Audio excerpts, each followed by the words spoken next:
coming soon.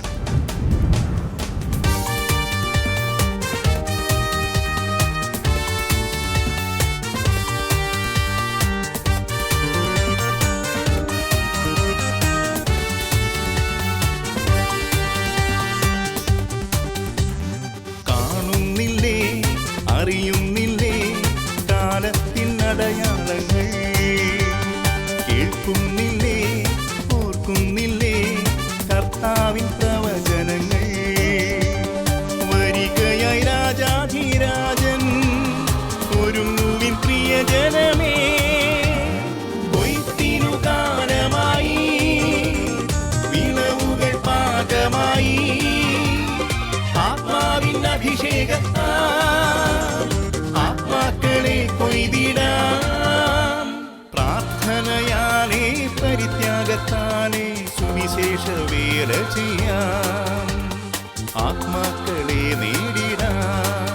റേമാ റേമാ കർത്താവ് സംസാരിക്കുന്നു. റേമാ റേമാ കർത്താവ് സംസാരിക്കുന്നു. ജനമേ, ദൈവജനമേ, ഹൃദയം തുറന്നു കേൾക്കുവിൻ. കർത്താവിന്റെ ആഗമന ദിനത്തെ പ്രതീക്ഷിക്കുകയും ത്വരിതപ്പെടുത്തുകയും ചെയ്യുവിൻ. ഹല്ലേലൂയ. എൻ്റെ പ്രിയ സഹോദരി സഹോദരങ്ങളെ, വീണ്ടും വരുന്ന നമ്മുടെ കർത്താവിൻ്റെ നാമത്തിൽ നിങ്ങൾക്കേവർക്കും കൃപയും സമാധാനവും ആശംസിക്കുകയാണ്. റേമ ഈ ശുശ്രൂഷയിലേക്ക് ദൈവത്തിൻ്റെ പരിശുദ്ധാത്മാവ് നമ്മെല്ലാവരെയും കൂട്ടിക്കൊണ്ടുവന്നിരിക്കുകയാണ്. വളരെ പ്രാർത്ഥനയോടെ കർത്താവിൻ്റെ സന്നിധിയിൽ നമുക്കായിരിക്കാം. 1985 മെയ് 23 മെജുറിയ കുന്നുകളിൽ പരിശുദ്ധമ്മ പ്രത്യക്ഷപ്പെട്ടപ്പോൾ അമ്മ തൻ്റെ മക്കളോട് ഇപ്രകാരം പറഞ്ഞു: പ്രത്യേകമായി പരിശുദ്ധാത്മാവിനെ നിങ്ങളുടെ ഹൃദയങ്ങൾ തുറക്കുവാൻ ഈ ദിവസങ്ങളിൽ ഞാൻ നിങ്ങളോട് അഭ്യർത്ഥിക്കുന്നു. ഈ ദിവസങ്ങളിൽ പ്രത്യേകമായി പരിശുദ്ധാത്മാവ് നിങ്ങളിലൂടെ പ്രവർത്തിക്കുകയാണ്. നിങ്ങളുടെ ഹൃദയങ്ങൾ തുറക്കുവിൻ, ഈശോയ്ക്ക് നിങ്ങളുടെ ജീവിതം സമർപ്പിക്കുവിൻ. അതുവഴി അവിടുന്ന് നിങ്ങളുടെ ഹൃദയങ്ങളിലൂടെ പ്രവർത്തിക്കട്ടെ, നിങ്ങളെ വിശ്വാസത്താൽ ഉറപ്പിക്കട്ടെ. പരിശുദ്ധ അമ്മയുടെ ഈ വാക്കുകൾക്ക് നമ്മളായിരിക്കുന്ന ഈ നാളുകളിൽ വലിയ പ്രാധാന്യമുണ്ട്. ഇത് പരിശുദ്ധാത്മാവിന്റെ കാലഘട്ടമാണ്. അമ്മ എന്താണ് നമ്മോട് പറയുന്നത്? പരിശുദ്ധാത്മാവിനായി നിങ്ങളുടെ ഹൃദയങ്ങൾ തുറക്കുവിൻ. ഈ ദിവസങ്ങൾ നിങ്ങളിലൂടെ പരിശുദ്ധാത്മാവ് പ്രവർത്തിക്കുവാനായി ആഗ്രഹിക്കുകയാണ്. ഈ ഒരു പ്രവർത്തനത്തിനായി നിങ്ങളുടെ ജീവിതങ്ങളെ നിങ്ങൾ യേശുവിനായി സമർപ്പിക്കുവിൻ. എൻ്റെ സഹോദരി സഹോദരങ്ങളെ, പരിശുദ്ധ മറിയത്തിന്റെ വാക്കുകള് ത്രിയേക ദൈവത്തിന്റെ വാക്കുകളാണ്. സ്വർഗം നമ്മോട് ഇടപെടുന്ന അഭിഷിക്ത വചനമാണിത്. ഈ ദൂത് നമ്മുടെ ഹൃദയത്തിലേക്ക് ഏറ്റെടുത്ത് പരിശുദ്ധാത്മാവിന്റെ പ്രവർത്തനങ്ങൾ നമ്മുടെ വ്യക്തി ജീവിതത്തിലും നമ്മുടെ കുടുംബങ്ങളിലും കൂട്ടായ്മകളിലും തിരുസഭയിലും ശക്തിപ്പെടുവാൻ ഒരു മനസ്സോടെ നമ്മൾ പ്രാർത്ഥിക്കുവാനായി ഒരുങ്ങുകയാണ്.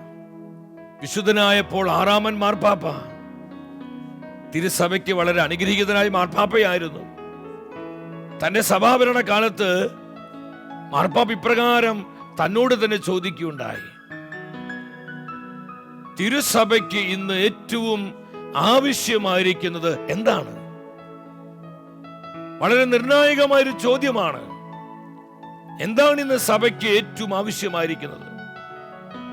അപ്പോൾ 6-ാമൻ മാർപ്പാപ്പ തന്നെ ഈ ചോദ്യത്തിന് മറുപടി തരികയാണ്. സഭയ്ക്ക് ഇന്ന് വേണ്ടത് നിത്യമായ പന്തക്കൊസ്തയാണ്. അവളുടെ ഹൃദയത്തിൽ അഗ്നി വേണം, അവളുടെ അധരത്തിൽ വചനം വേണം, പ്രവാചക ദർശനമുണ്ടാകണം. 4 കാര്യങ്ങൾ പരിശുദ്ധാത്മാവിൽ നിറഞ്ഞ് ഇപ്പോൾ 6-ാമൻ മാർപ്പാപ്പ പ്രസ്താവിക്കുകയാണ്. തിരുസഭയ്ക്ക് ഒന്നാമതായി വേണ്ടത് നിത്യമായ പെന്തക്കോസ്തയാണ്, പരിശുദ്ധാത്മാവിന്റെ നിരന്തരമായ പ്രവർത്തനമാണ്. 2-ാമത് മാർപ്പാപ്പ പറയാണ്, സഭയ്ക്ക് അവളുടെ ഹൃദയത്തിൽ അഗ്നി വേണം.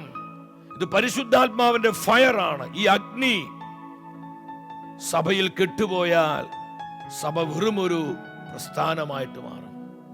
അവളുടെ അധരത്തിൽ വചനം വേണം. ഇത് പ്രൊഫറ്റിക് വേർഡാണ്. കർത്താവിന്റെ വചനമാണ് സഭയെ നിരന്തരം പുതുക്കിക്കൊണ്ടിരിക്കുന്നത്. വീണ്ടും മാർപ്പാപ്പ പറയാണ്, പ്രവാചക ദർശനം, പ്രൊഫറ്റിക് വിഷൻ ഉണ്ടാകണം. എന്താണ് ഈ പ്രൊഫറ്റിക് വിഷൻ? കർത്താവിന്റെ മനസ്സ് കാണാൻ കഴിയുന്നതാണ് പ്രവാചക ദർശനം. തിരുസഭയ്ക്ക് വേണ്ടി മാർപ്പാപ്പ ഈ ഒരു ആഗ്രഹത്തോടെ പ്രാർത്ഥിക്കുകയാണ്. ഈ സമയം ഒരു കുടുംബമായി നമ്മൾ ഒരുമിച്ച് പ്രാർത്ഥിക്കുകയാണ്. പരിശുദ്ധാത്മാവിനെ വിളിച്ച് വിളിച്ച് പ്രാർത്ഥിക്കുകയാണ്. നമ്മുടെ വ്യക്തിപരമായ ജീവിതത്തിലേക്ക് ആത്മാവിനെ വിളിക്കുക, നമ്മുടെ കുടുംബങ്ങളിലേക്ക് പരിശുദ്ധാത്മാവിനെ വിളിക്കുക. കുടുംബങ്ങളിൽ ഇരുന്ന ആയിരങ്ങളാണ് ഈ ശുശ്രൂഷയിൽ പങ്കെടുത്ത് പ്രാർത്ഥിച്ചുകൊണ്ടിരിക്കുന്നത്. എൻ്റെ സഹോദരി സഹോദരങ്ങളെ, ഹൃദയം തുറന്ന് ദൈവത്തിന്റെ പരിശുദ്ധാത്മാവിനെ നമ്മുടെ കുടുംബങ്ങളിലേക്ക് വിളിച്ചു പ്രാർത്ഥിക്കുക, നമ്മുടെ മക്കളിലേക്ക്, നമ്മുടെ ജീവിത സാഹചര്യങ്ങളിലേക്ക്. ബഹുമാനപ്പെട്ട സമർപ്പിതരെ, നമ്മളായിരിക്കുന്ന നമ്മുടെ സമർപ്പിത സമൂഹത്തിലേക്ക് പരിശുദ്ധാത്മാവിനെ വിളിക്കുക. വന്യവൈദികരെ, നിങ്ങളുടെ പൗരോഹിത്യ ജീവിതത്തിലേക്കും നിങ്ങളായിരിക്കുന്ന സമൂഹത്തിലേക്കും പരിശുദ്ധാത്മാവിനെ വിളിക്കുക. സഭയിൽ ആത്മാവിന്റെ പുതിയ പെന്തക്കോസ്ത വെളിപ്പെടുവാൻ ആഗ്രഹിച്ചുകൊണ്ട് ഒരു നിമിഷം കരങ്ങൾ കർത്താവിന്റെ സന്നിധിയിൽ യാചനാപൂർവം തുറന്നു പിടിച്ച് വലിയ ആഗ്രഹത്തോടെ ആത്മാവിനെ വിളിച്ച് വിളിച്ച് വിളിച്ച് നമ്മൾ പ്രാർത്ഥിക്കുകയാണ്. പരിശുദ്ധാത്മാവേ വരിക, പരിശുദ്ധാത്മാവേ വരിക. Come holy spirit, come holy spirit.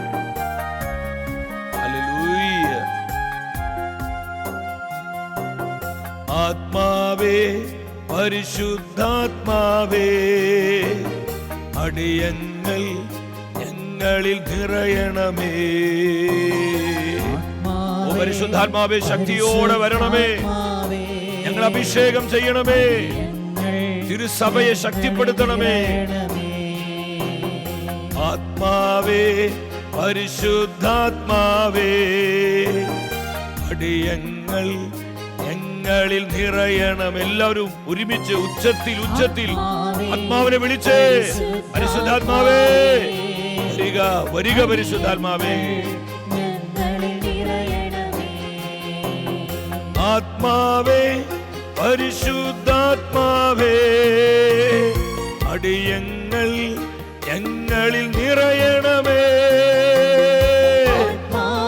Fill us, O Holy Spirit, anoint us. 10,000ങ്ങളിലേക്ക് അഭിഷേകമായി വരിക. ആത്മാവേ, പരിശുദ്ധാത്മാവേ, അടിയങ്ങൾ ഞങ്ങളിൽ നിറയണമേ.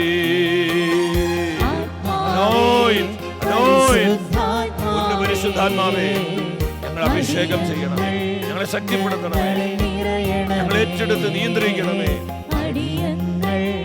ഞങ്ങളിൽ നിറയണമേ, അടിയങ്ങൾ ഞങ്ങളിൽ നിറയണമേ. പരിശുദ്ധാത്മാവിന്റെ മണവാട്ടിയും തിരുസഭയുടെ നാഥയുമായ പരിശുദ്ധ കന്യകാമറിയമേ, ഞങ്ങളെ, ഞങ്ങളുടെ കുടുംബങ്ങളെയും ഞങ്ങളുടെ കൂട്ടായ്മകളെയും എല്ലാ നിയോഗങ്ങളെയും അമ്മയുടെ വിമല ഹൃദയത്തിലേക്ക് ഞങ്ങൾ സമർപ്പിക്കുകയാണ്. ഞങ്ങൾക്ക് വേണ്ടി അമ്മ പ്രാർത്ഥിക്കണമേ. ആമേൻ. പ്രിയപ്പെട്ടവരെ, കഴിഞ്ഞ ആഴ്ചയിൽ ദൈവവചനത്തിൽ നമ്മൾ ചിന്തിച്ചു, എന്തുകൊണ്ടാണ് കർത്താവിൻ്റെ പ്രത്യാഗമനം താമസിച്ചു കൊണ്ടിരിക്കുന്നത്. നമ്മൾ വചനത്തിൽ കണ്ടതുപോലെ കർത്താവ് ആ കാര്യം മറന്നുപോയിട്ടില്ല. ആരും നശിച്ചു പോകാതെ സകല മനുഷ്യരും നിത്യരക്ഷ പ്രാപിക്കുവാനായി അവിടുന്ന് നമ്മോട് കരുണ കാണിക്കുന്നു എന്നേ ഉള്ളൂ.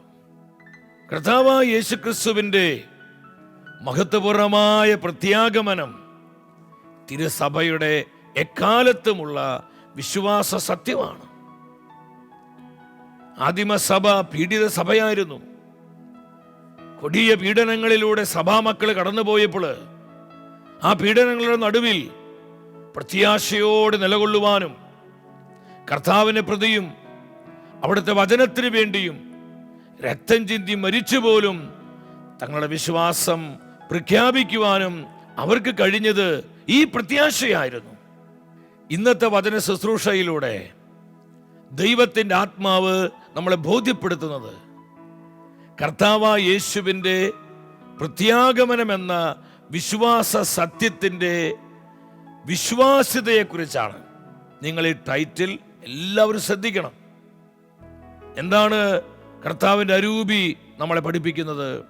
കർത്താവായ യേശുവിൻ്റെ പ്രത്യാഗമനമെന്ന വിശ്വാസ സത്യത്തിൻ്റെ വിശ്വാസ്യത. ഇത് നമ്മൾ ആരുടെയും വ്യക്തിപരമായ വെളിപാട് കണ്ടുപിടുത്തവുമല്ല. ഇത് ദൈവവചനത്തിൻ്റെ മാറ്റമില്ലാത്ത സത്യമാണ്. ഇത് തിരുസഭയുടെ വിശ്വാസ സത്യമാണ്. ഇതിനെ മാറ്റുവാൻ ആർക്കും സാധിക്കുകയില്ല.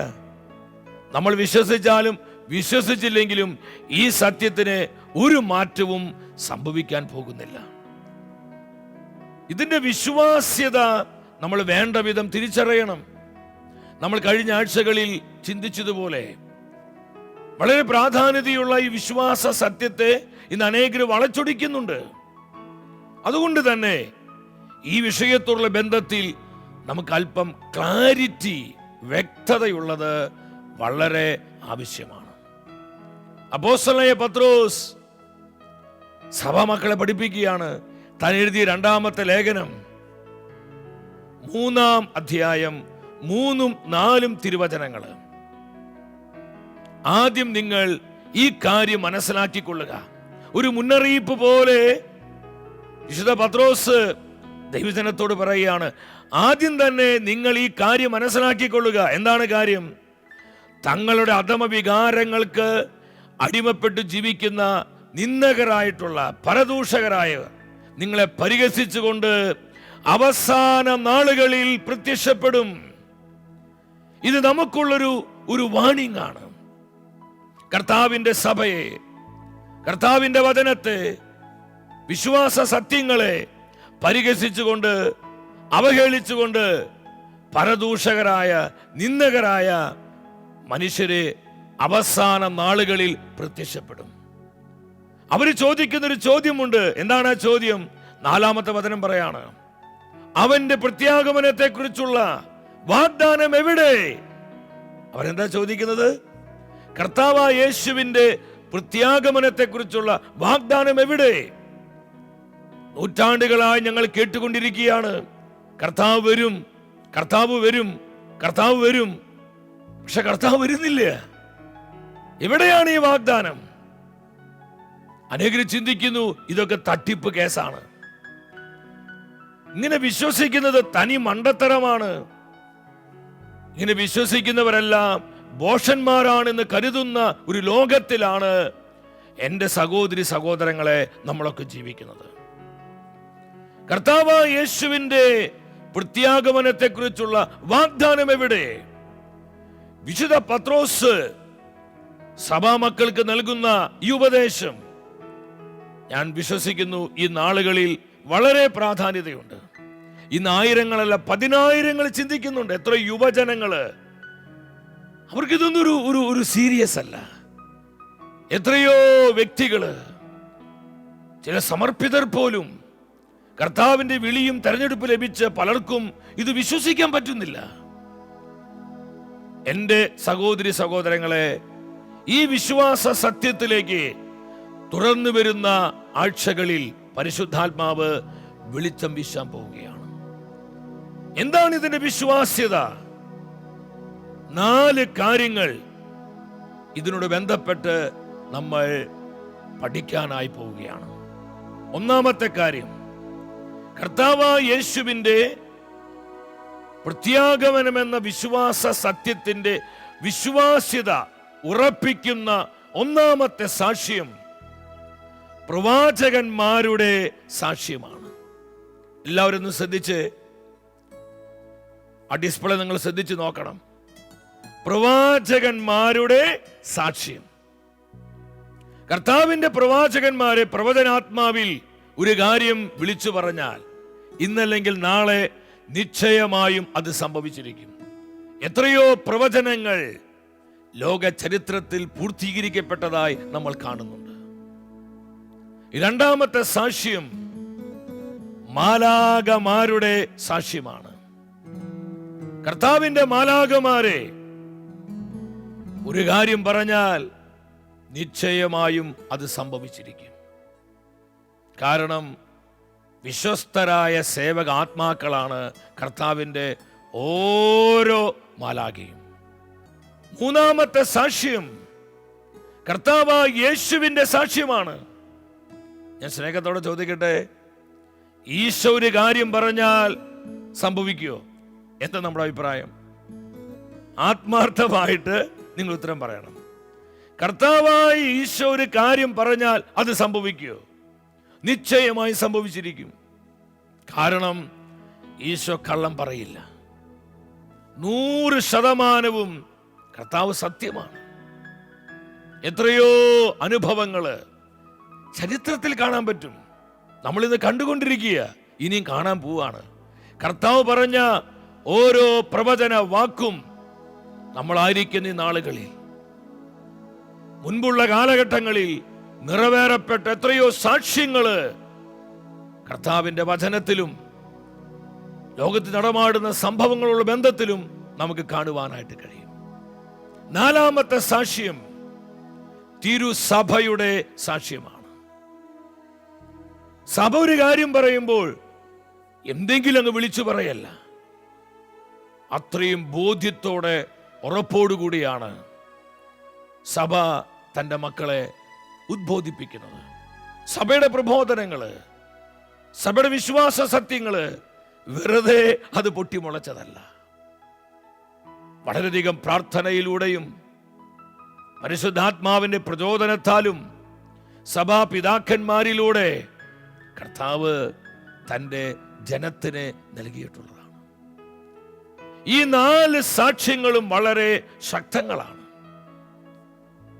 നമ്മൾ ഈ ദിവസങ്ങളിൽ ചിന്തിക്കുവാൻ പോകുന്നത് ഇതിൽ ഒന്നാമത്തെ സാക്ഷ്യമാണ്, പ്രവാചകന്മാരുടെ സാക്ഷ്യം. രക്ഷാകര ചരിത്രത്തിലെ പ്രവാചകന്മാർക്ക് വലിയ പ്രാധാന്യമുണ്ട്. ഇന്ന് 2 തരത്തിലുള്ള പ്രവാചകരുണ്ട് കേട്ടോ, അത് മനസ്സിലാക്കണം. പ്രവാചകർ എന്ന് പറയുമ്പോൾ നമ്മൾ ശരിക്കും കാര്യങ്ങൾ മനസ്സിലാക്കണം. ഒന്ന്, കർത്താവ് തൻ്റെ പ്രവാചക ശുശ്രൂഷയ്ക്കായി വിളിച്ച് അഭിഷേകം ചെയ്ത് ഉയർത്തിയ പ്രവാചകരെ. അവർ ദൈവത്തിന് വേണ്ടി സംസാരിക്കുന്നവരാണ്. അവർ ദൈവത്തിൻ്റെ ആലോചന ജനത്തിന് നൽകുന്നവരാണ്. രണ്ടാമത്തെ പ്രവാചകരാരാ? ഞാൻ പ്രവാചകനാണെന്ന് സ്വയം പ്രഖ്യാപിച്ചുകൊണ്ട് തങ്ങൾ ദൈവത്തിൻ്റെ പ്രവാചകരാണെന്ന് ചമഞ്ഞു നടക്കുന്നവര്, അവരെ നമ്മൾ വളരെ ശ്രദ്ധിക്കണം. ഈ വിഷയം പിന്നീട് കാലത്തിൻ്റെ അടയാളങ്ങളുടെ ബന്ധത്തിൽ നമ്മൾ കൂടുതൽ ആഴത്തിൽ പഠിക്കും. ദൈവത്തിൻ്റെ പ്രവാചകർക്ക് സഭയോടുള്ള ബന്ധത്തിൽ രക്ഷാകര ചരിത്രത്തിൽ വലിയ പ്രാധാന്യമുണ്ട്.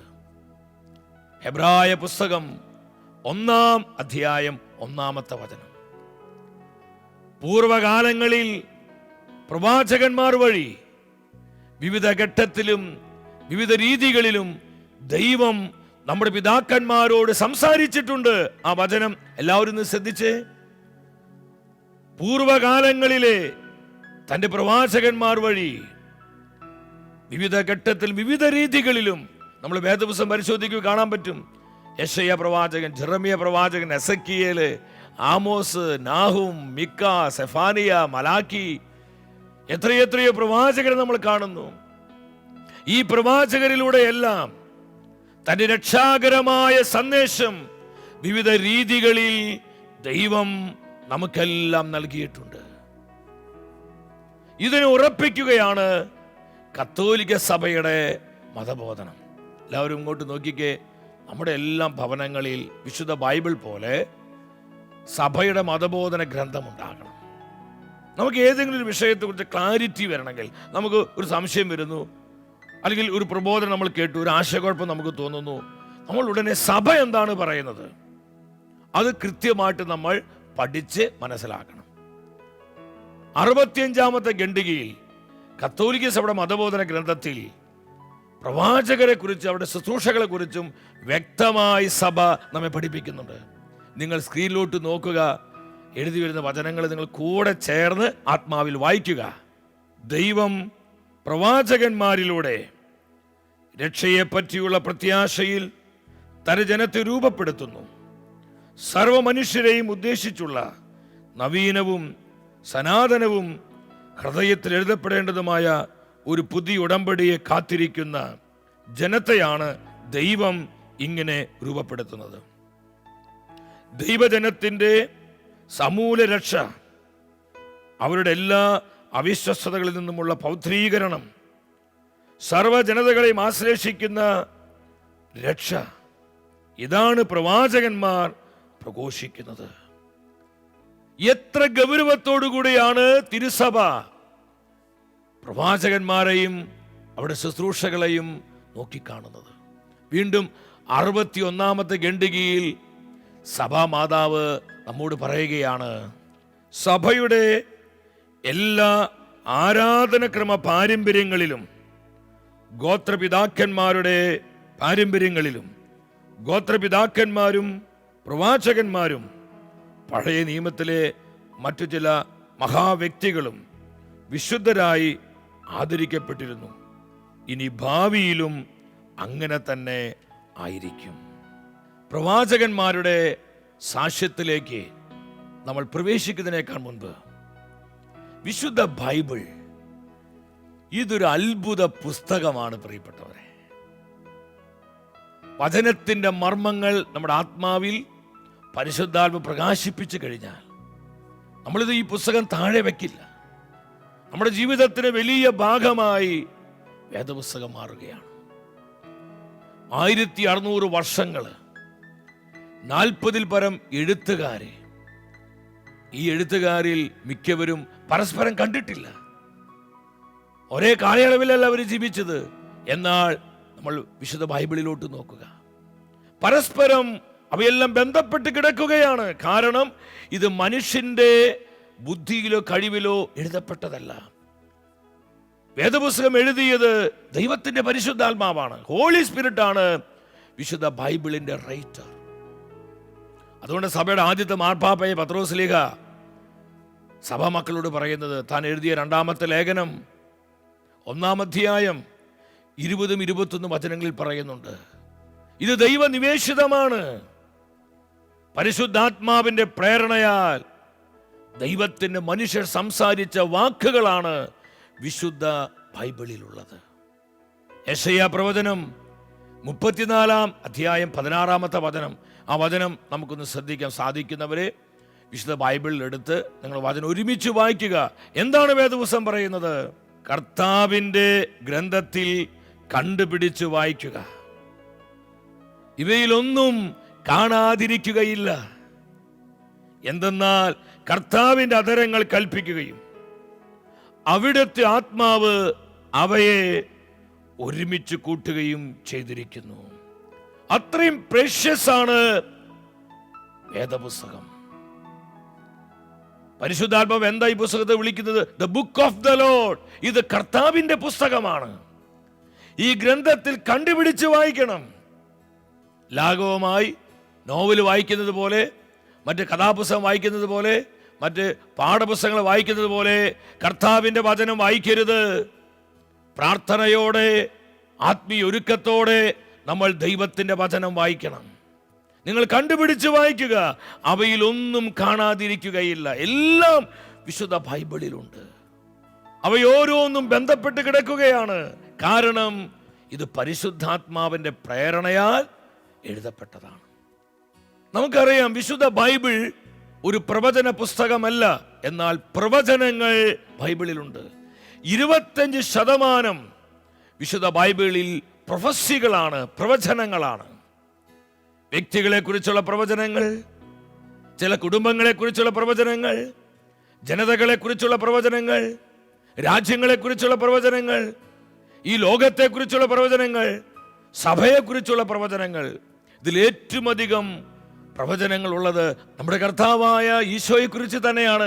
ഏറ്റവും അധികം പ്രവചനങ്ങളുള്ളത്. ബൈബിൾ ഇത് സയൻസ് പഠിപ്പിക്കുന്ന പുസ്തകമല്ല, എന്നാൽ സയൻസ് വിശുദ്ധ ബൈബിളിലുണ്ട്. ഇതൊരു ചരിത്ര പുസ്തകമല്ല, എന്നാൽ ഹിസ്റ്ററി വിശുദ്ധ വചനത്തിലുണ്ട്. ഇതൊരു രാഷ്ട്രീയ പുസ്തകമല്ല, എന്നാൽ പൊളിറ്റിക്സ് വിശുദ്ധ ബൈബിളിലുണ്ട് പ്രിയപ്പെട്ടവരെ. അതുകൊണ്ട് പ്രവാചകൻ പറഞ്ഞത്, നീ കണ്ടുപിടിച്ച് വായിക്കേ, അവയിലൊന്നും കാണാതിരിക്കുകയില്ല. എല്ലാറ്റിനും ഇണവചനങ്ങളുണ്ട്. എല്ലാം ഒന്നിനൊന്ന് ബന്ധപ്പെട്ടാണ് മുന്നോട്ട് പോകുന്നത്. എത്രയെത്രയോ പ്രവചനങ്ങള് വിശുദ്ധ ഗ്രന്ഥത്തിൽ നമുക്ക് കാണാനായിട്ട് പറ്റും. കർത്താവ് നമ്മളെ ചലഞ്ച് ചെയ്യാണ്. യെശയ്യാ പ്രവചനം 42 അധ്യായം 9 തിരുവചനം. പ്രവചനങ്ങൾ സാക്ഷാത്കൃതമായി, ഇതാ ഞാനൊരു പുതിയ കാര്യം പ്രസ്താവിക്കുന്നു, മുള പൊട്ടുന്നതിന് മുൻപേ അവയെപ്പറ്റി ഞാൻ നിങ്ങൾക്ക് അറിവ് നൽകുന്നു. ആ വചനം എല്ലാവരും ശ്രദ്ധിച്ച്. ഈ വചനത്തിലൂടെ പരിശുദ്ധാത്മാവ് എന്താണ് നമ്മളെ ബോധ്യപ്പെടുത്തുന്നത്? പ്രവാചക വചനത്തിന്റെ ശക്തിയാണ്, പ്രവാചക വചനങ്ങളുടെ ഉറപ്പാണ്. ഇത് കെട്ടുകഥയല്ല, ഇത് തമാശയല്ല, ഇത് എന്തൊക്കെയോ വെച്ചുകെട്ടി പറയുന്ന കാര്യങ്ങളല്ല. കർത്താവ് പറയാ, ഞാനൊരു പുതിയ കാര്യം പ്രസ്താവിക്കുകയാണ്. എന്താണ് ആ പ്രസ്താവന? മുള പൊട്ടുന്നതിന് മുൻപേ ഞാൻ അവയെപ്പറ്റി നിങ്ങൾക്ക് അറിവ് നൽകുന്നു. എന്താണ് ഈ മുള പൊട്ടുന്നതിന് മുൻപ്? ലോക ചരിത്രത്തിൽ ചില സംഭവങ്ങൾ സംഭവിക്കുന്നതിനേക്കാൾ മുൻപ് എൻ്റെ പ്രവാചകന്മാരിലൂടെ ഞാൻ നിങ്ങളെ അറിയിക്കുകയാണ്. എത്രയെത്രയോ സംഭവങ്ങള് നമുക്ക് വേദപുസ്തകത്തിൽ കാണാൻ പറ്റും. നമ്മളിതെല്ലാം വായിച്ച് ധ്യാനിക്കുമ്പോൾ വചനത്തിലുള്ള നമ്മുടെ വിശ്വാസം, കർത്താവിൻ്റെ വാക്കുകളിലുള്ള നമ്മുടെ വിശ്വാസ്യത വർദ്ധിക്കുകയാണ്. ദൈവവചനത്തിൻ്റെ ആധികാരികത കൂടുതൽ പരിശുദ്ധാത്മാവ് നമ്മുടെ ഹൃദയത്തിൽ ഉറപ്പിക്കുകയാണ്. വീണ്ടും യെശയ്യാ പ്രവചനം 46 അധ്യായം 10 വചനമാണ്. പുരാതന കാലം മുതൽ സംഭവിക്കാനിരുന്നവ ഞാൻ നിങ്ങൾക്ക് വെളിപ്പെടുത്തി. എത്രയോ വെളിപ്പെടുത്തലുകൾ, അതിലേതാനും ചിലത് മാത്രം നമ്മൾ ഇന്ന് അല്പമായിട്ടൊന്ന് കാണുകയാണ്. 100 കണക്കിന് സംഭവങ്ങളാണ് കർത്താവ് വെളിപ്പെടുത്തിയിരിക്കുന്നത്.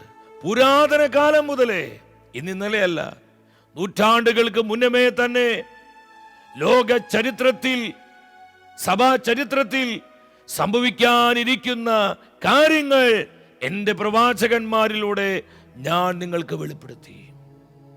ആമോസിന്റെ പ്രവചനം 3:7 നമ്മൾ കാണുന്നുണ്ട്.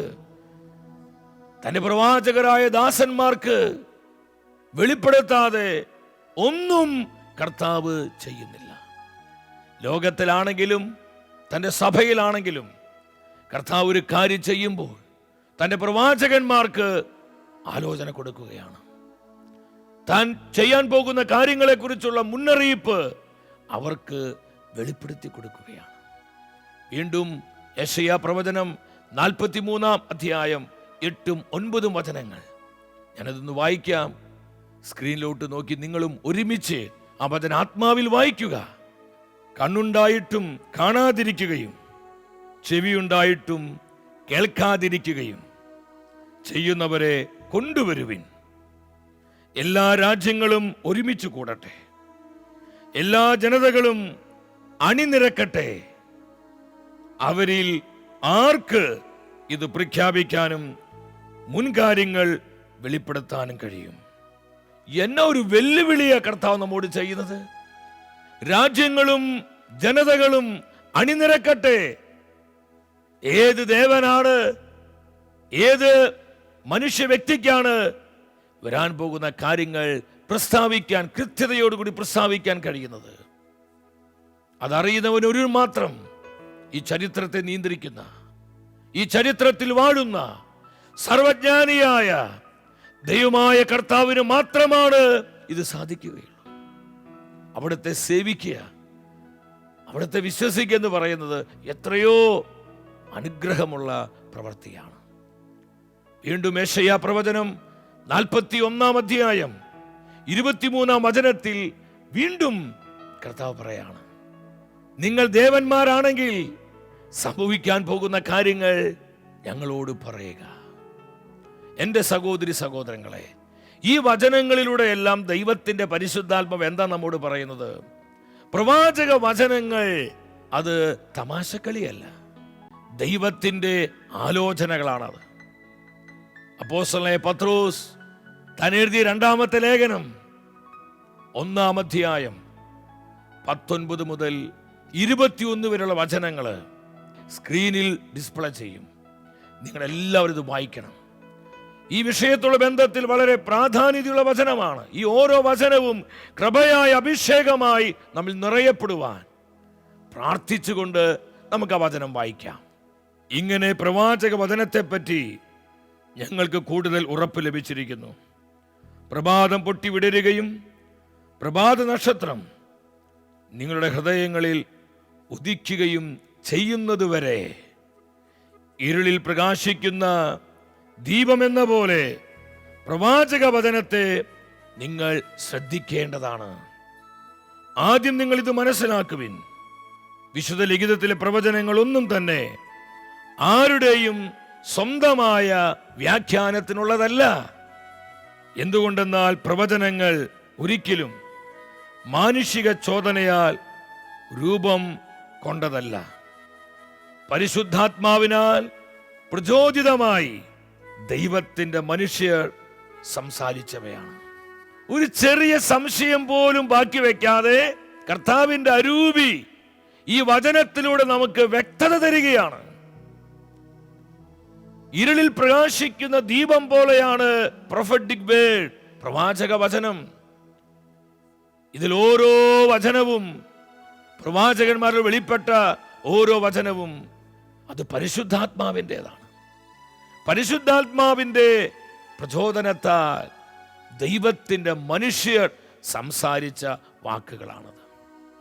നമുക്കൊരു നിമിഷം പരിശുദ്ധാത്മാവിനെ വിളിച്ച് പ്രാർത്ഥിക്കാം. പരിശുദ്ധാത്മാവ് വചനത്തിൻ്റെ ആത്മാവാണ്.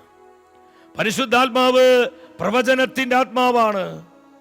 സങ്കീർത്തകൻ പ്രാർത്ഥിച്ചതുപോലെ 119-ാം സങ്കീർത്തനം 18-ാമത്തെ വചനം, കർത്താവേ, അങ്ങയുടെ പ്രമാണങ്ങളുടെ വൈശിഷ്ട്യം ദർശിക്കാൻ എൻ്റെ കണ്ണുകളെ തുറക്കണമേ. ഈ ഒരു പ്രാർത്ഥനയോടെ നമ്മൾ ആയിരിക്കുന്നിടത്ത് ഒരു നിമിഷം ഒന്ന് കരങ്ങളങ്ങ് ഉയർത്തിപ്പിടിച്ച് വചനത്തിൻ്റെ മർമ്മങ്ങൾ നമ്മുടെ ഉള്ളിൽ പ്രകാശിക്കുവാൻ, വചനശക്തിയാൽ നമ്മുടെ കുടുംബങ്ങൾ നിറയപ്പെടുവാൻ, ദൈവവചനത്തിന്റെ അഭിഷേകത്താൽ നമ്മുടെ കൂട്ടായ്മകളും സമൂഹങ്ങളും പൂരിതമാകുവാൻ ദൈവത്തിന്റെ പരിശുദ്ധാത്മാവിനെ വിളിച്ച് ഹൃദയം നുറുങ്ങി പ്രാർത്ഥിക്കുക. പരിശുദ്ധാത്മാവേ വരണമേ, പരിശുദ്ധാത്മാവേ വരണമേ. സ്നേഹത്തോടെ എല്ലാവരും വിളിച്ച് പ്രാർത്ഥിച്ച് പരിശുദ്ധാത്മാവിനെ വിളിച്ച് വചനത്തിന്റെ പ്രകാശം നമ്മുടെ ജീവിതങ്ങളിൽ അടിക്കട്ടെ.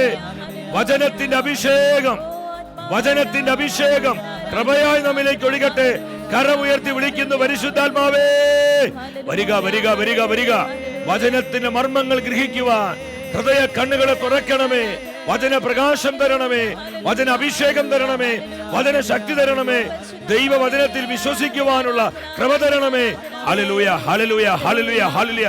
ദൈവവചനത്തിന് വിരുദ്ധമായി ഞങ്ങളുടെ ഹൃദയത്തിൽ പിശാച് വിതച്ചിരിക്കുന്ന തെറ്റായ ബോധ്യങ്ങള്, തെറ്റായ പ്രബോധനങ്ങള് പരിശുദ്ധാത്മാവേ പിഴുതു കളയണമേ. വചന സത്യങ്ങളാൽ ഞങ്ങളുടെ ജീവിതങ്ങളെ നിറയ്ക്കണമേ. Fill Holy Spirit, fill Holy Spirit. Anoint Lord. Hallelujah, hallelujah, hallelujah, hallelujah. കരങ്ങൾ കോർത്ത് പിടിച്ച് നമുക്ക് പ്രാർത്ഥിച്ചു പാടാം. നിൻ വചനം ധ്യാനിക്കുമ്പോൾ എൻ ഹൃദയം ആനന്ദിക്കും. അഭിഷേകം സ്വീകരിച്ചു പാടിക്കേ. കർത്താവേ, വചനം കൊണ്ട് ഞങ്ങളെ നിറയ്ക്കണമേ, ഞങ്ങളെ കുടുംബങ്ങളെ ശുദ്ധീകരിക്കണമേ. ശുശ്രൂഷയിൽ പങ്കെടുത്ത് പ്രാർത്ഥിക്കുന്ന ആയിരങ്ങളെ അഭിഷേകത്താൽ നിറയ്ക്കണമേ. കൂരിരുളിൻ താഴ്വരയിൽ ദീപമതായി നിൻമൊഴികൾ. കർത്താവിന്റെ വചനമേ ഞങ്ങളെ നയിക്കണമേ. പ്രവാചക വചനമേ ഞങ്ങളെ നയിക്കണമേ. ഓ holy spirit guide us. നിൻമൊഴികൾ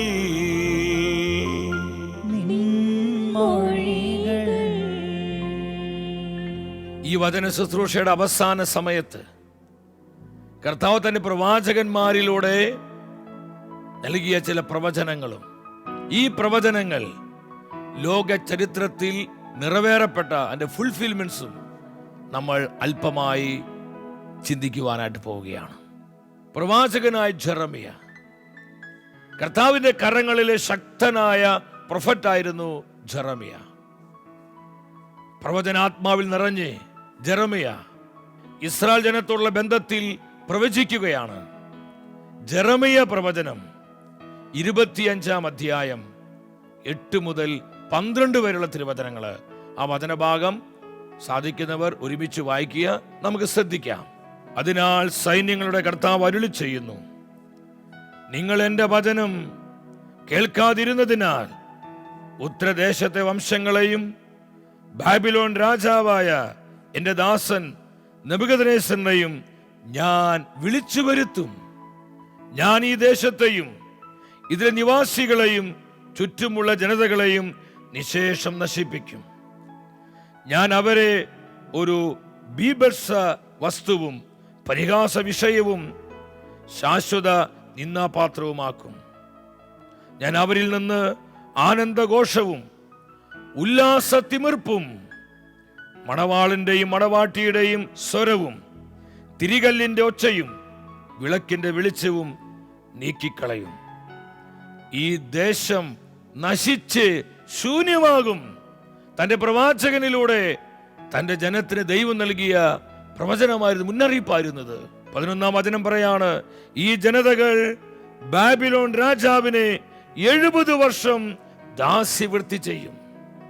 ബാബിലോണിലേക്ക് Israel ജനം അവർ അടിമത്തത്തിലേക്ക് പോകും. ഇസ്രായേൽ ജനത്തിന്റെ ക്യാപ്റ്റിവിറ്റി, അടിമത്തത്തെ കുറിച്ച് പ്രവാചകൻ വിളിച്ചു പറയാണ്. 70 വർഷം, കൃത്യം വർഷം വരെ പറയുന്നത്. നിങ്ങൾ ആ വചനം ശ്രദ്ധിച്ച്, 70 വർഷം എന്റെ ജനം ബാബിലോൺ രാജാവിനെ ദാസ്യവൃത്തി ചെയ്യും. 12 വചനത്തിൽ വീണ്ടും കർത്താവ് പറഞ്ഞു, 70 വർഷം പൂർത്തിയാകുമ്പോൾ ബാബിലോൺ രാജാവിനെയും അവന്റെ ജനത്തെയും കൽദായ ദേശത്തെയും അവരുടെ അകൃത്യങ്ങൾ നിമിത്തം ഞാൻ ശിക്ഷിക്കും. ഈ പ്രവചനത്തിന്റെ പൂർത്തീകരണം ജെറമിയയുടെ നാളുകളിൽ തന്നെ ജെറമിയയ്ക്ക് കാണാൻ കഴിഞ്ഞു. താൻ എന്താണോ പ്രവചിച്ചത് ആ പ്രവചനം ജെറമിയ കാണുകയാണ്. തന്റെ ജനത്തിന്റെ നാശം, തന്റെ ജനം അടിമത്തത്തിലേക്ക് പോകുന്നത് വളരെ വലിയ വിലാപത്തോടെ, ഹൃദയവേദനയോടെയാണ് ജെറമിയ നോക്കിക്കണ്ടത്. ജെറമിയ പ്രവചനം 52 അധ്യായത്തിൽ നിങ്ങൾ ആ അധ്യായം വായിച്ച് ധ്യാനിക്കുമ്പോൾ കാണാൻ പറ്റും. ഈ പ്രവചനം ലിറ്ററലി, ആക്ഷരികമായി നിറവേറപ്പെടുകയാണ്. തന്റെ പ്രവാചകനിലൂടെ തന്റെ ജനത്തിനെ ഈ മുന്നറിയിപ്പുകളെല്ലാം നൽകിയിട്ടും അവർ അനുദപിക്കുവാനോ മാനസാന്തരപ്പെടുവാനോ കർത്താവിലേക്ക് തിരിയുവാനോ തയ്യാറായില്ല.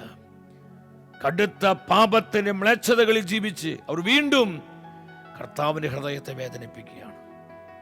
ഏകദേശം BC 600 ബാബിലോൺ രാജാവായ നെബൂഖദ്നേസറിനെ തന്റെ ജനത്തിനെതിരെ കർത്താവ് കൊണ്ടുവരികയാണ്. ജനമടിമത്തത്തിലായി, ദേവാലയം അഗ്നിക്കിരയാക്കി. ജെറുസലേം ദേവാലയത്തിൽ വിശിഷ്ട പാത്രങ്ങള്, സ്വർണവും വെള്ളിയും ഇതെല്ലാം അവർ കൊള്ളയടിക്കുകയാണ്. ദേവാലയം തകർക്കപ്പെടുകയാണ്. ഈ രംഗങ്ങളെല്ലാം നിങ്ങൾ ആ വീഡിയോയിലൂടെ ശ്രദ്ധിക്കുക. ഹൃദയം തകർക്കുന്ന കാര്യങ്ങളാണ്. ദൈവം തന്റെ പ്രവാചകനിലൂടെ നൽകിയ ഈ മുന്നറിയിപ്പുകളൊന്നും ജീവിതത്തിലേക്ക് സ്വീകരിക്കാതെ അവർ കൂടുതൽ ഹൃദയം കഠിനമാക്കി ദുശാഠ്യത്തിൽ തുടർന്നു കഴിഞ്ഞപ്പോൾ ഈ ക്യാപ്റ്റിവിറ്റി അടിമത്തത്തിലേക്ക് ജനം പോവുകയാണ്. ഈ അടിമത്തത്തെക്കുറിച്ച് പ്രവാചകനായ യേശയ്യായും പ്രവചിച്ചിട്ടുണ്ടായിരുന്നു. യേശയ്യാ പ്രവചനം 39 അധ്യായം 5 മുതൽ 7 വരെയുള്ള വചനങ്ങൾ. ആ വചനഭാഗം നമുക്ക് ശ്രദ്ധിക്കാം. ശ്രദ്ധാപൂർവ്വം നമുക്ക് ഒരുമിച്ച് ഈ വചനങ്ങൾ വായിക്കാം. യേശയ്യാ ഹെസക്കിയായോട് പറഞ്ഞു, സൈന്യങ്ങളുടെ കർത്താവിന്റെ വാക്ക് ശ്രമിക്കുക. നിന്റെ ഭവനത്തിലുള്ളതും ഇന്നുവരെ നിന്റെ പിതാക്കന്മാർ സമ്പാദിച്ചതുമായ സകലതും ബാബിലോണിലേക്ക് കൊണ്ടുപോകുന്ന ദിനങ്ങൾ വരുന്നു. ഒന്നും അവശേഷിക്കുകയില്ലെന്ന് കർത്താവ് അരുളി ചെയ്യുന്നു. നിനക്കു ജനിച്ച നിന്റെ സ്വന്തം പുത്രന്മാരിൽ ചിലരെയും പിടിച്ചു കൊണ്ടുപോകും. ബാബിലോൺ രാജാവിന്റെ കൊട്ടാരത്തിലെ ഷണ്ഡന്മാരായിരിക്കും അവർ. ഇത് ചരിത്രത്തിൽ സംഭവിക്കണേക്കാൾ എത്രയോ വർഷങ്ങൾക്ക് മുൻപ് പ്രവാചകനായ യേശയ്യായിലൂടെ ഈ പ്രവചനം കർത്താവ് തന്റെ ജനത്തിന് നൽകുകയാണ്. ഇത് നിറവേറപ്പെടുന്നത് കാണാൻ പറ്റും. തിരുവൃത്താന്തത്തിന്റെ 2-ാം പുസ്തകം 36-ാം അധ്യായം 13 മുതൽ 21 വരെയുള്ള വചനങ്ങൾ സാധിക്കുന്നവരെ നിങ്ങൾ വായിച്ച് ധ്യാനിക്കണം. ദൈവജനത്തിന് അടിമത്വമാണ്. എപ്രകാരമാണ് ജനം തകർക്കപ്പെട്ടത്, ഈ പ്രവചനത്തിന് അവരെങ്ങനെ ഇരയായി തീർന്നതെന്ന് വ്യക്തമായി അവിടെ പ്രതിപാദിക്കുന്നുണ്ട്. എന്നാൽ 70 വർഷങ്ങൾക്ക് ശേഷം എന്റെ ജനത്തെ പ്രവാസത്തിൽ നിന്ന് ഞാൻ വീണ്ടും തിരിച്ചു കൊണ്ടുവരും. ഇതും പ്രവാചകന്മാരിലൂടെ ദൈവം നൽകിയ മുന്നറിയിപ്പായിരുന്നു. ആശ്ചര്യമായി സംഭവിക്കുക. നമ്മളൊരു കാര്യം മനസ്സിലാക്കണം, ദൈവത്തിനൊരു പ്രവൃത്തി ചെയ്യാൻ നമ്മുടെ ആരുടെയും സപ്പോർട്ട് വേണ്ട പ്രിയപ്പെട്ടവരെ. കാരണം അവിടുന്ന് സർവശക്തനാണ്, സകലത്തിനും മതിയായവനാണ്. 70 വർഷമായപ്പോൾ പേർഷ്യൻ രാജാവായി സൈറസിനെ ബാബിലോണിലേക്ക് അയക്കുകയാണ്. ആ യുദ്ധത്തിൽ സൈറസ് വിജയിക്കുകയാണ്. സൈറസ് രാജാവിന്റെ ഹൃദയത്തെ കർത്താവ് ഉണർത്തുകയാണ്. സൈറസ് ഒരു വിളംബരം പുറപ്പെടുവിക്കും. എന്താണ് വിളംബരം എന്നറിയോ? പ്രവാസികളായി വന്നവർക്ക് അവിടെ സ്വന്തം ദേശത്തേക്ക് തിരിച്ചു പോകാനുള്ള ആ കൽപ്പന രാജാവായി സൈറസിലൂടെ തന്റെ ജനത്തിന് വേണ്ടി കർത്താവ് പുറപ്പെടുവിക്കുകയാണ്. എസ്രയുടെയും നെഹേമിയുടെ ഒക്കെ നേതൃത്വത്തിലെ ജനം തിരിച്ച് ജെറുസലേമിലേക്ക് പോവുകയാണ്. അപ്പൊ പ്രവചനവും അതിന്റെ പൂർത്തീകരണവും ഇത് കെട്ടുകഥയല്ല. ഒരു നിരീശ്വരനും ഒരു യുക്തിവാദിക്കും ഒരു ഭൗതികവാദിക്കും ഇത് നിഷേധിക്കാൻ പറ്റില്ല. കാരണം ഇത് ചരിത്രമാണ്, ഇതിന് കൃത്യമായ എവിഡൻസ് ഉണ്ട്. ഇത് കെട്ടുകഥകളല്ല. ദൈവത്തിന്റെ വാക്കുകൾ എത്രയോ വിശ്വാസയോഗ്യമാണ്. പ്രവാചകന്മാരുടെ സാക്ഷ്യം. അടുത്ത ആഴ്ചകളിൽ ഇതിനോട് ബന്ധപ്പെട്ട് നമ്മൾ ചില പ്രവചനങ്ങളും അതിന്റെ പൂർത്തീകരണവും ഒന്ന് ചിന്തിച്ചതിന് ശേഷമാണ് പ്രവാചകന്മാരുടെ സാക്ഷ്യത്തിലേക്ക് കർത്താവായ യേശുവിൻ്റെ പ്രത്യാഗമനത്തെക്കുറിച്ച് എന്താണ് ദൈവത്തിൻ്റെ പ്രവാചകന്മാർ പറഞ്ഞിരിക്കുന്നത് എന്നുള്ള ആ പ്രവാചക സാക്ഷ്യം നമ്മൾ ചിന്തിക്കാൻ പോകുന്നത്. അത് കൂടുതൽ നമ്മുടെ ഹൃദയത്തിൽ അങ്ങ് ഉറയ്ക്കണമെങ്കിലേ ഇതിൽ നമുക്കൊരു ചെറിയൊരു ബേസ് ഉണ്ടാകണം. അതിനു വേണ്ടിയാണ് പ്രാരംഭമായി പ്രവാചകന്മാരും അവരുടെ വെളിപ്പെട്ട പ്രവചനങ്ങളും അതിൻ്റെ പൂർത്തീകരണവും നമ്മൾ അല്പമായിട്ട് ചിന്തിക്കാൻ പോകുന്നത്. നമുക്ക് കർത്താവിനോട് പ്രാർത്ഥിക്കാം. ഈ സമയം ഹൃദയം തുറക്കുക. കർത്താവിൻ്റെ വചനത്തിനെതിരായി ചിന്തിച്ച പല നിമിഷങ്ങളും നമ്മുടെ ജീവിതത്തിൽ ഉണ്ടായിട്ടുണ്ട്. വചനത്തെ നമ്മൾ പലപ്പോഴും സംശയിച്ചിട്ടുണ്ട്. ദൈവവചനത്തോട് പലപ്പോഴും നമ്മൾ ആദരവ് കാണിച്ചിട്ടില്ല. ദൈവവചനത്തെ പലപ്പോഴും നമ്മൾ ബഹുമാനിച്ചിട്ടില്ല. ഇതിനെല്ലാം ഹൃദയം നൊന്ത് കർത്താവിന് മുമ്പിൽ നമുക്ക് ഏറ്റുപറയാം. വചനത്തെ സ്നേഹിക്കാൻ പ്രിയപ്പെട്ടവരെ, ഹൃദയത്തിലേക്ക് വചനം ഏറ്റെടുക്കുക. ഇത് വിട്ടുപിരിയാത്തൊരു ബന്ധം നമുക്കുണ്ടാകണം. കർത്താവിന്റെ വചനത്തെ അതുപോലെ സ്നേഹിക്കണം. പ്രവാചകന്മാർ പറഞ്ഞു, അത് തേൻ പോലെ മധുരിച്ചു. അതെന്റെ ഹൃദയത്തിന് ആനന്ദ അമർദ്ധമായിട്ട് മാറി. ഈ വചനത്തിൽ നമ്മൾ എന്തുമാത്രം വിശ്രമിക്കുന്നുവോ അതിനനുസരിച്ച് കർത്താവിനെ കണ്ടുമുട്ടുവാൻ, കർത്താവിന്റെ പരിശുദ്ധി, കർത്താവിന്റെ മഹത്വം, കർത്താവിന്റെ സൗന്ദര്യം, കർത്താവിന്റെ ശക്തി, കർത്താവിന്റെ സാന്നിധ്യം നമുക്ക് അനുഭവിക്കാൻ കഴിയുന്നു. മക്കളെ, ദൈവവചനത്തോട് കാണിച്ച ആദരവില്ലായ്മയോർത്ത്, ബഹുമാനമില്ലായ്മയോർത്ത്, വചനത്തെ സംശയിച്ചതിനോർത്ത് എല്ലാം അനുദപിച്ച് ഒരു നിമിഷം നമുക്ക് പ്രാർത്ഥിക്കാം. സാധിക്കുന്നവരെ കർത്താവിന് മുമ്പിൽ ഒന്ന് എഴുന്നേറ്റ് നിന്ന്, എല്ലാവരും എഴുന്നേറ്റ് നിന്ന് ഇരുകരങ്ങളെ യാചനാപൂർവ്വം തുറന്നു പിടിച്ച് കണ്ണുനീരോടെ പ്രാർത്ഥിക്കുക, കർത്താവേ, ഇത് പരിശുദ്ധാത്മാവിന്റെ ആലോചനകളാണല്ലോ. എന്റെ നിത്യമായ രക്ഷയ്ക്ക് അങ്ങ് സമ്മാനിച്ച വചനങ്ങളാണല്ലോ ഈ തിരുവെഴുത്തിൽ എഴുതപ്പെട്ടതല്ല. പലപ്പോഴും ഞാൻ സംശയിച്ചു പോയിട്ടുണ്ട് കർത്താവേ. പലപ്പോഴും വേണ്ട വിധം ഞാൻ ഈ വചനങ്ങളുടെ ബഹുമാനം കാണിച്ചിട്ടില്ല കർത്താവേ. വളരെ ലാഘവമായി ഈ വചനങ്ങളെ പലപ്പോഴും ഞാൻ കണ്ടിട്ടുണ്ട് കർത്താവേ. കരുണ കാണിക്കണമേ, കൃപ ചെയ്യണമേ. പ്രാർത്ഥിച്ചുകൊണ്ട് ഇരു കരങ്ങൾ ഉയർത്തി നമുക്ക് സ്നേഹത്തോടെ വിളിക്കാം, ഈശോയേ, ഹല്ലേലൂയ, ഹല്ലേലൂയ, ഹല്ലേലൂയ, ഹല്ലേലൂയ. ഈശോയേ, കരുണ കാണിക്കണമേ, കരുണ കാണിക്കണമേ, കൃപ ചെയ്യണമേ, കൃപ ചെയ്യണമേ, അഭിഷേകം നൽകണമേ. വചനത്തെ സ്നേഹിക്കാൻ, വചനത്തിൽ വളരാൻ, വചനത്തിന്റെ അഭിഷേകം സ്വീകരിക്കാൻ, വചനത്തിന്റെ തീയായി മാറാൻ ഈ നാളുകളിൽ പരിശുദ്ധാത്മാവേ ഞങ്ങളെ അഭിഷേകം ചെയ്യണമേ. Hallelujah, hallelujah, hallelujah. സ്തുതിക്കുന്നു, സ്തുതിക്കുന്നു, സ്തുതിക്കുന്നു, സ്തുതിക്കുന്നു, സ്തുതിക്കുന്നു. ഇരു കരങ്ങളും ഉയർത്തി പരിശുദ്ധാത്മാവിന്റെ ശക്തമായ അഭിഷേക പ്രവാഹത്താൽ നമ്മുടെ ജീവിതങ്ങള്, കുടുംബങ്ങൾ, കൂട്ടായ്മകൾ, സമൂഹങ്ങൾ, തലമുറകളെല്ലാം നിറയപ്പെടുവാൻ ആഗ്രഹിച്ച് കരങ്ങൾ ഉയർത്തി വിളിക്കേ. ആത്മാവിന്റെ തീ നമ്മളിൽ കത്തട്ടെ, ആത്മാവിന്റെ കാറ്റ് നമ്മളിൽ അടിക്കട്ടെ. സ്നേഹത്തോടെ വിളിക്കുന്നു, പരിശുദ്ധാത്മാവേ വരിക, വരിക, വരിക. പരിശുദ്ധാത്മാവേ വരിക, വരിക, വരിക, വരിക. Hallelujah, hallelujah, hallelujah. വചനത്തിന്റെ തീ തരണമേ. ഈ ശുശ്രൂഷയിൽ പങ്കെടുത്ത് പ്രാർത്ഥിക്കുന്ന ആയിരങ്ങളുടെ മേൽ കൃപയുടെ തീ പകരണമേ, അഭിഷേക തീ പകരണമേ.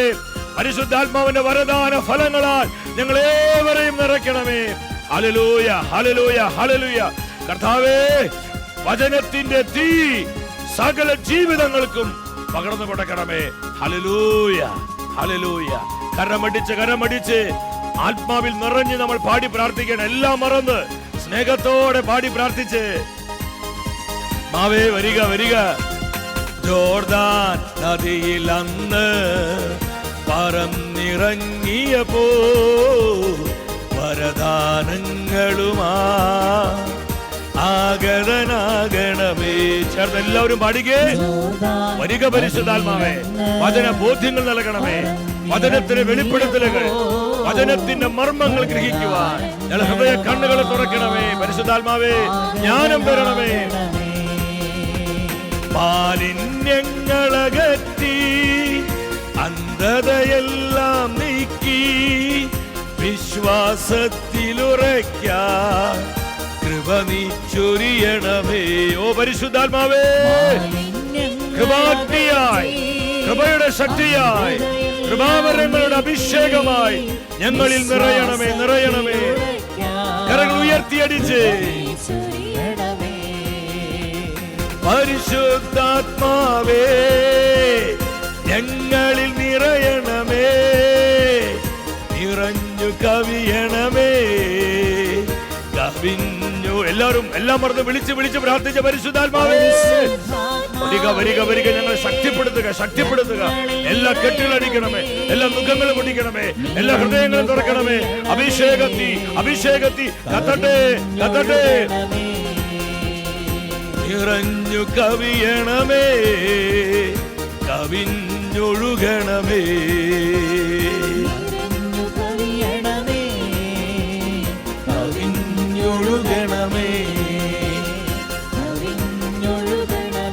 ഒരിക്കൽ കൂടെ കൈകൾ പരസ്പരം കോർത്തു പിടിച്ച് നമ്മൾ യേശു നാമം വിളിച്ച് സ്തുതിച്ചു പ്രാർത്ഥിക്കുന്നു. ഈശോയേ, ഹല്ലേലൂയ, ഹല്ലേലൂയ, ഹല്ലേലൂയ, ഹല്ലേലൂയ.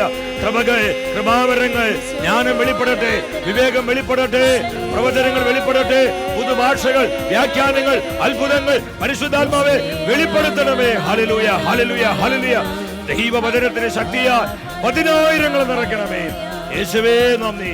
ഞങ്ങളെ കുടുംബങ്ങളെ, കൂട്ടായ്മകളെ, തലമുറകളെ, സമൂഹങ്ങളെ വചനത്തിന്റെ നിറവുള്ള, വചനത്തിന്റെ അഭിഷേകമുള്ള കുടുംബങ്ങളാക്കി, സമൂഹങ്ങളാക്കി മാറ്റണമേ.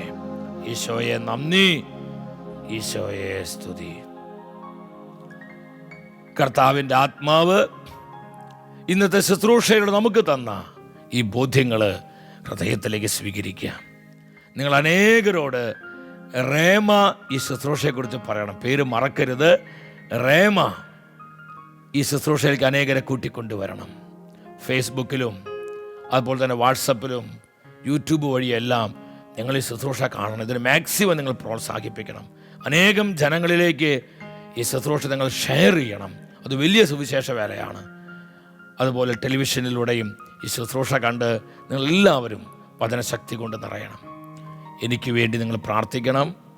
ഷെക്കേന ടെലിവിഷനെ നിങ്ങൾ ഹൃദയത്തിൽ ഓർക്കണം. ടെലിവിഷൻ്റെ പ്രവർത്തനങ്ങളിലെല്ലാം പരിശുദ്ധാത്മാവിന് ശക്തമായ ഇടപെടലുണ്ടാകാൻ നമുക്ക് ഒരുപാട് ആവശ്യങ്ങളുണ്ട്. നമ്മൾ വലിയ ഞെരുക്കങ്ങളിലൊക്കെയാണ്. പരിശുദ്ധാത്മാവ് തന്നെ നമ്മളെ സഹായിക്കണം. ആത്മാവ് ഇടപെടുവാൻ, പരിശുദ്ധാത്മാവ് സഹായിക്കാൻ നിങ്ങളേവരുടെയും പ്രാർത്ഥന ചോദിക്കുകയാണ്. വ്യക്തിപരമായ നമ്മുടെ നിയോഗങ്ങളെയും കുടുംബത്തിൻ്റെ സകല ആവശ്യങ്ങളെയും നമ്മെ ഓരോരുത്തരെയും നമ്മുടെ കർത്താവ് സമൃദ്ധമായി അനുഗ്രഹിക്കട്ടെ.